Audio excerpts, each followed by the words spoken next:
दोस्तों स्वागत है आप सभी का पार्ट 2 में। पहले हमने जो देखा उसके आगे से शुरू करते हैं। हुआ ये था कि माँ ने अपनी पूजा से पूछा था पूजा से पूछता था कि गजानन बाबू तुझे रास्ते में क्यों रोकते हैं। पूजा बहुत डर जाती है और जब पूरी बात बताती है तो माँ सन्न रह जाती है। पहले तो उसे यकीन ही नहीं होता, लेकिन बेटी की हालत देखकर सब समझ जाती है। उधर मोहल्ले में गजानन बाबू का व्यवहार और संदिग्ध होता जा रहा था।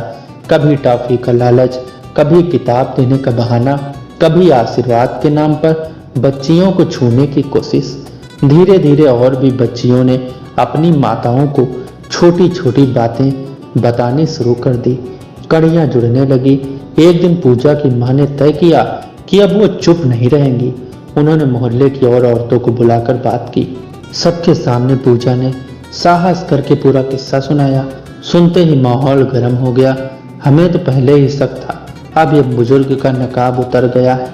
लोग भड़क उठे। गली में चर्चा फैल गई कि गजानन बाबू लड़कियों के साथ गलत करने की कोशिश करते हैं।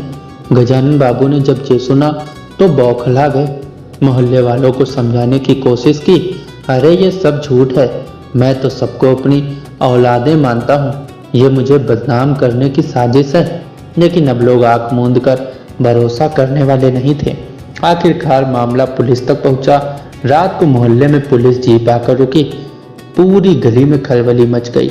गजानन बाबू के घर की घंटी बजी। दरवाजा खुला और पुलिस ने सख्त आवाज में कहा, गजानन प्रसाद, आपको हमारे साथ थाने चलना होगा। गली के बच्चे और औरतें दूर से खड़े होकर सब देख रहे थे। पूजा अपनी माँ के पीछे खड़ी थी।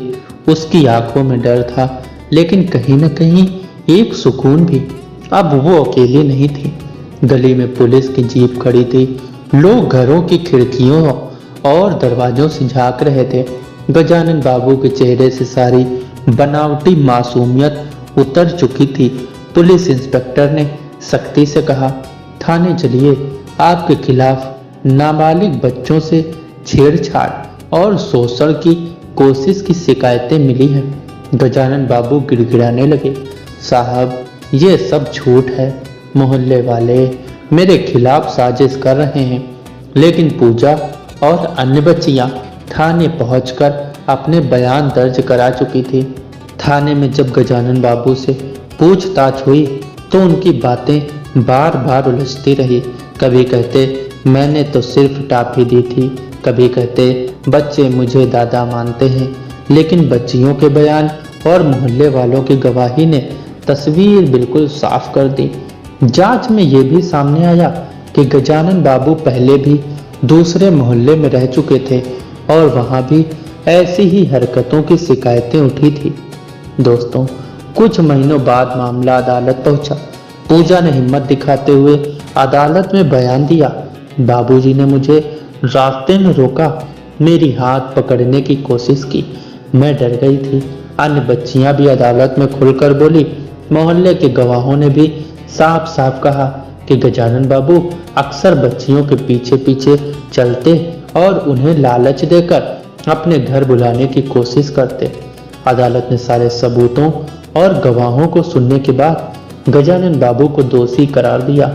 जज ने कहा, उम्र का सम्मान पाने वाले इस व्यक्ति ने अपनी उम्र और भरोसे का गलत इस्तेमाल किया है।